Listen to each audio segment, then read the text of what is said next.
Olá, gente. Professor Marcos Dominiz aqui, professor de arte, e a gente vai falar sobre teatro de rua, né?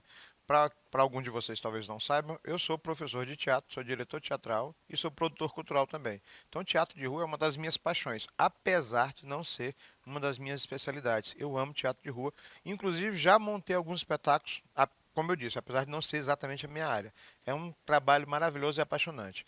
Antes de qualquer coisa, vamos entender um conceito que eu sempre costumo falar em sala de aula. O que está na rua não é vagabundagem. E eu não estou falando só do teatro de rua, estou falando da arte urbana e dos artistas de rua. Como a gente vai falar especificamente disso, a gente está falando de uma das manifestações da arte urbana, que também é arte contemporânea.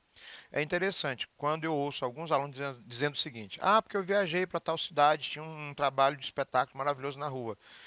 A vontade que me passa na cabeça é chamar assim uma renca de palavrões, né? Como a gente diz aqui em São Luís do Maranhão, porque você consegue valorizar o trabalho de rua de um outro local e costuma chamar, e eu já vi isso acontecer, os artistas locais da rua, de vagabundos.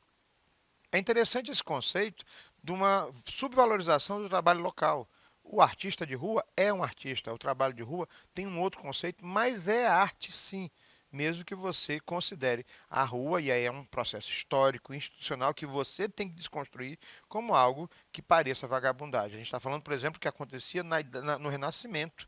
Então, repense esse conceito. O teatro de rua ocupa áreas abertas, fazendo dela seu espaço cênico. Ou seja, a diferença é que eu não estou num local fechado, mas continua sendo teatro. Pode ser numa rua, pode ser numa praça, num estacionamento. Ele vai estar nesse mesmo contexto e conceito. A rua é todo espaço público aberto, apto a receber um espetáculo. Não é a rua em si. Né? Ah, professor, eu poderia fazer na rua, numa rua. Né? Como é o caso, por exemplo, que eu conheço alguns bairros de São Luís, que eles costumam fazer eventos na rua e isso não deixa de ser importante. Eu já vi ruas aqui em São Luís que eles colocam quebra-molas em duas áreas para que quando a rua consiga fazer um evento, feche naqueles pontos. Isso acontece. Parques, praças, monumentos, edifícios, rios, entre outros, em oposição a lugares fechados. É essa a diferença. O que é feito na rua ou um local aberto é chamado teatro de rua. Textos elaborados especialmente para apresentação de rua, porque normalmente você tem uma plateia que vai se dispor fisicamente ao redor de quem apresenta. Então, teoricamente, você tinha um sistema de arena, que nós já falamos em outras aulas. Né? Manifestações cênicas improvisadas e, na maioria das vezes, performáticas. Por exemplo, o grupo de teatros Cloud Shakespeare, de 1993, eles fazem investigação com a construção da presença cênica do ator. Eu já tive o prazer de assisti-los aqui em São Luís do Maranhão. É uma coisa absolutamente fantástica. Um projeto onde eles vêm patrocinado e eles vão de cidade em cidade apresentando. Ah, professor, é outra coisa. Não. É uma companhia que já ralou e veio da base, do mesmo jeito que algumas companhias querem fazer arte na rua para mostrar o trabalho. Isso é trabalho, não é vagabundagem. Eu vou repetir isso várias vezes, certo? Eles sempre trabalham com a questão do teatro popular, da comédia, entre outras coisas. Performances que dialogam com as artes visuais e números ligados à tradição da comédia do circo. Se a gente for falar historicamente do teatro de rua, a gente volta, por exemplo, à Roma Antiga, o circo, que eu já tenho. Nós temos uma aula aqui na plataforma Gonçalves Dias. Pesquise no YouTube, nossa plataforma está lá a aula sobre circo. Algumas técnicas específicas, ampliação do uso de máscaras. A comédia dell'arte fazia isso entre os séculos XIV até o século XIX. Atrair a atenção dos espectadores para espaços abertos. Apresentações na rua para um público que vai passar e chama a atenção desse público. Mais dispersivos e menos favoráveis à manutenção de concentração. Ou seja, o artista de rua tem que ser duas, três vezes mais habilidoso nessa questão de chamar a atenção da plateia. Não estou dizendo que o espetáculo é melhor ou pior. Estou dizendo que há um processo diferenciado da relação entre plateia e o ator. Música, atores, um cachorro que passa no meio da dramaturgia, isso tudo afeta o espetáculo. Né? Pode chover. O grupo Galpão e os Gigantes da Montanha, que é um dos grupos mais importantes do teatro de rua, a gente vai falar sobre eles. Como funcionava na Grécia? Cortejos, celebrações feitos na rua, em homenagem a Dionísio, entre outros. Na Roma também acontecia. O teatro romano de comédia é feito na rua. E quando os soldados chegavam, corre, nego, porque senão eles já iam todo mundo preso. Na Idade Média, teve teatro de rua. Por quê? Porque as laudes eram representações do teatro medieval religioso feito na rua. Já o teatro profano, principalmente os artistas individuais, os titeriteiros, os trovadores, já ouviram essa palavra? Eles se apresentavam de maneira itinerante, chegavam numa praça e esperavam que as pessoas colaborassem com dividendos para que eles pudessem sobreviver. Poucos centros urbanos, as companhias iam de lugar para lugar. A ligação entre o teatro de rua e a religiosidade católica nesse período é muito grande. Tanto é que, por exemplo, no Brasil você tem uma série de representatividades de grupos de teatro que saem com contextos que vão contar autos. Inclusive, espetáculos da Paixão de Cristo, a gente está gravando isso perto da Paixão de Cristo, eu estou montando uma que é feita no espaço completamente aberto. Então, isso é teatro de rua. Ridículos e ainda sempre, do grupo de teatro amadores, os parlapatões, onde eles saem da rua e invadem o palco italiano, onde eles saem do palco italiano e invadem a rua. Eles transitam nessa linguagem. Palco italiano, pesquisa essa aula na plataforma, vocês vão entender mais ou menos o que acontece. No Renascimento, bom, o Renascimento ele é muito teatro físico, local fechado. O teatro elisabetano. A separação nítida entre o teatro erudito, dentro de um local fechado, e o teatro de rua, de caráter mais popular. Um exemplo desse período são os representantes da comédia dell'arte, atores que andavam de um lugar para o outro. Do século XVI ao século XVIII, a comédia dell'arte que eu falei para vocês, que vai interferir em muito, inclusive na literatura brasileira. O Alto da Compadecida, do Ariano Suassuna, tem uma influência direta da comédia dell'arte. Do fim do século XVIII ao século XX, na Rússia, o teatro popular era baseado numa comédia chamada de Balagan, né, que é justamente a tentativa de fazer teatro livre de repressão. Os primeiros anos do século XX, né, você tem o teatro, a popularização do teatro, Jacques Coupeau, que leva o teatro tradicional ao espaço da rua. Essa necessidade de sair do ambiente fechado, que teoricamente é mais sofisticado, um exemplo disso é que teatro para assistir é caro, e levar para o povão. Em Juazeiro do Norte, a Carroça dos Mamulengos, eles trabalham misturando não só elementos teatrais do teatro tradicional, do teatro mais pautado, né, no sistema que a gente acha que é o único, com as atividades circenses, canto, coreografia, perna de pau, pirofagia, bonecos, entre outras coisas. E eles fazem isso geralmente na rua, que eu coloquei uma foto de um teatro fechado, mas eles são de rua mesmo. Na Rússia, Meyerhold cria a técnica da biomecânica, maravilhosa, a repetição do movimento, onde você vai repetindo cenas, entre outras. A Alemanha, o teatro de rua, tem um caráter mais político, mais de consciência, que é o Agitprop, atores profissionais ou amadores que vão trabalhar essa questão na rua sobre lutas de classe, características sociais, entre eles, para que a gente tenha literalmente uma consciência do que realmente acontece como pessoa no ambiente. O Agitprop tem inspiração justamente política e ela tem um comboio muito grande de uma propaganda bolchevique. Eita, professor, se eu estou falando de comunismo, entenda primeiro o que é, antes de você falar besteira. Fim da década de 1920, o stalinismo e o agitprop perdem espaço para o teatro tradicional, porque você tem ciclos, não tem para onde correr. Brecht e Piscator, ou Piscator para algumas pessoas, eles influenciam diretamente o teatro de rua. Bertold Brecht, que nós temos uma aula sobre isso, ele trabalha muito com essa questão de abrir o teatro para espaços não convencionais. O galpão de uma fábrica, à frente da praça, entre outras coisas. Nos Estados Unidos, entre 1940 e 1950, surgem os grupos que muitas vezes têm representação de cunho político. Esses grupos vão se fortalecer, principalmente em torno de comunidades jovens, que é a base da nova formação. Interessante, o teatro de rua em Minas Gerais é patrimônio cultural do Estado.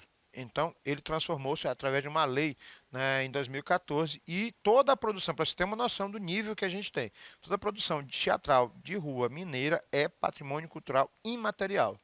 Né? E aí você tem uma série de manifestações artísticas que foi surgindo através do teatro de rua. Né? Muitos grupos nos Estados Unidos, em particular na Califórnia, o happening que eu estava comentando aqui, que é uma forma de performance onde o público interage, a performance em si, ou a intervenção através de performance, onde o artista quebra todo o espaço no meio e chama a atenção da plateia. E no Brasil, obviamente, você tem festivais, não só no Brasil, mas no mundo, que são exclusivamente para apresentações nas ruas, em espaços públicos. O FIT, que acontece desde 2010, é um exemplo disso, lá em Belo Horizonte. Né? No Brasil, as manifestações populares e culturais, que nós já falamos disso em outras aulas, são de extrema importância. Quando você assiste, por exemplo, aqui em São Luís do Maranhão, que eu estou sentindo muita falta disso, uma apresentação de Bumba Meu Boi, você não está assistindo teatro propriamente dito, mas é uma dança teatral, é uma estrutura da cultura popular que tem uma estrutura dramática e muito performática. E pode ser feita no teatro, mas o Bumba Meu Boi é apresentado essencialmente na rua. E não é o único. O carnaval, o maracatu, reisados, folguedos, entre outros. Alguns autores, autores e diretores do Teatro Nacional se destacam por transitar entre o palco tradicional e a rua.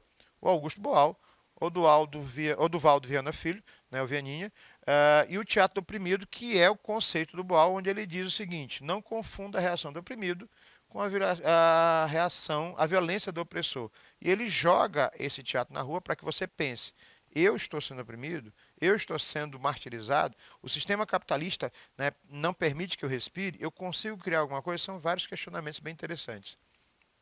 Dos anos 70 até agora, quando a gente fala de teatro de rua, você tem uma série de grupos que foram surgindo, pautados nessa questão de eu vou levar a arte diretamente para quem precisa ver a arte. Lógico, aí alguém pergunta, professor, como é que um grupo desse sobrevive? Primeiro, né, pelas doações de quem está lá. Segundo, por projetos de incentivo de lei que permitam que o povo tenha acesso à arte e principalmente à cultura, né, nesse caso o teatro. Há uma série de grupos, eu vou falar de alguns deles, inclusive o Trabalho Circense. O grupo Buraco de Oráculo é um grupo brasileiro, né, que trabalha com espetáculos que têm esse caráter circense.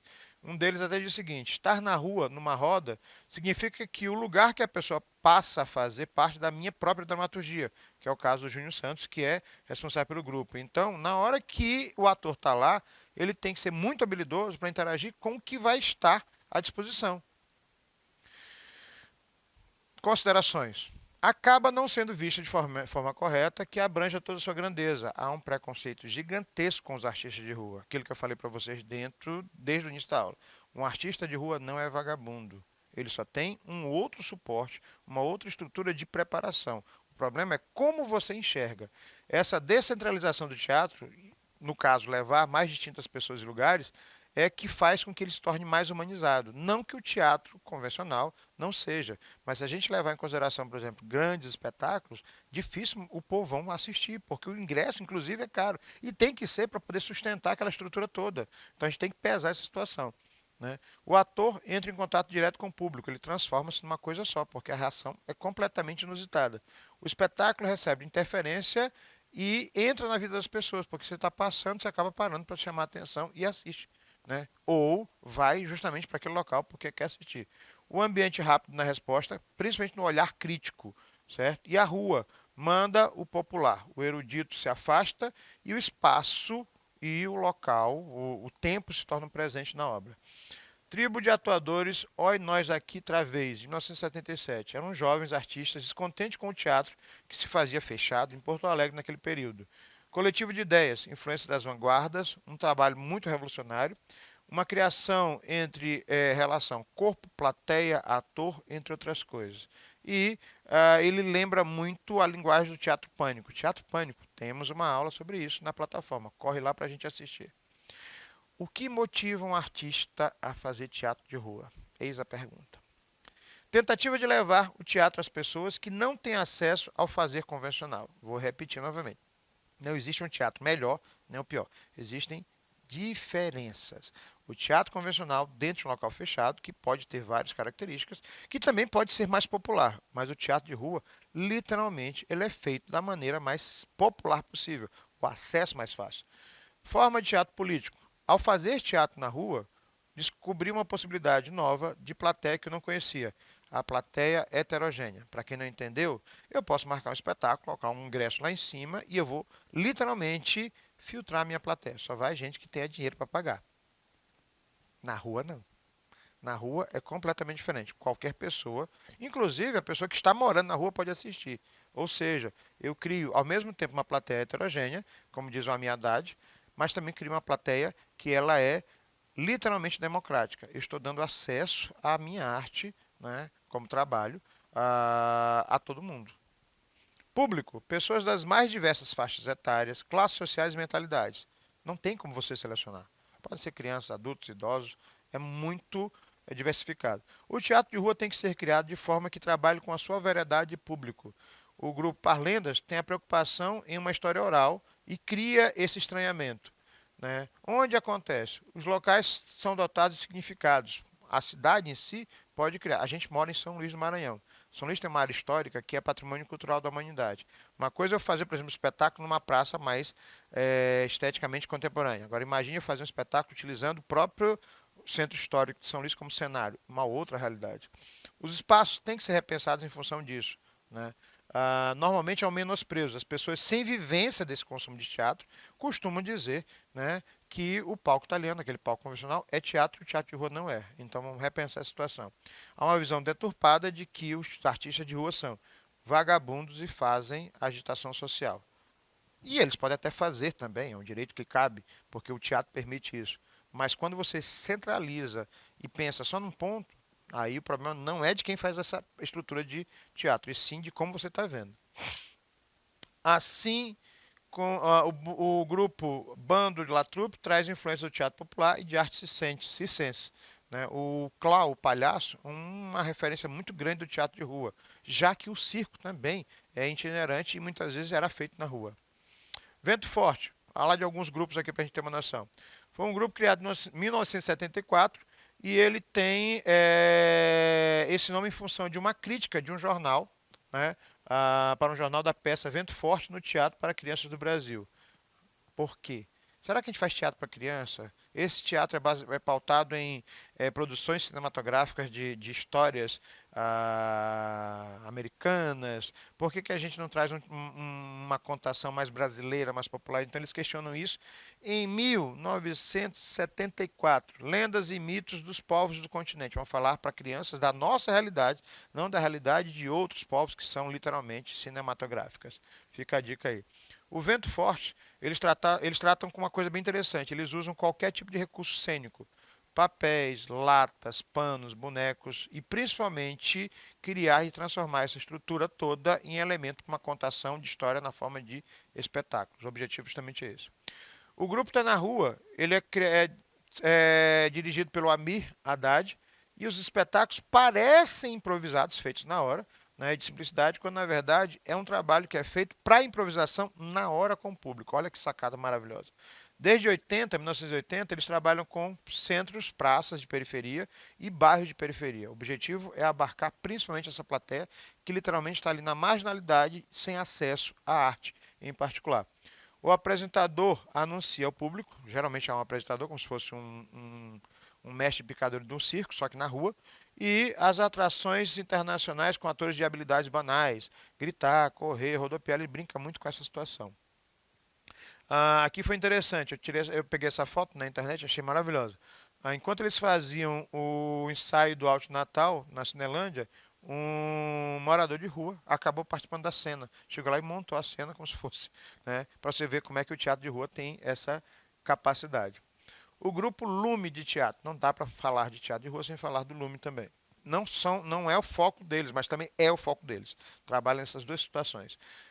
Dança pessoal, a utilização cômica do corpo e a mímese corporal. O Lume é referência, eles têm um trabalho reconhecido gigantescamente, tanto no teatro convencional quanto no teatro de rua.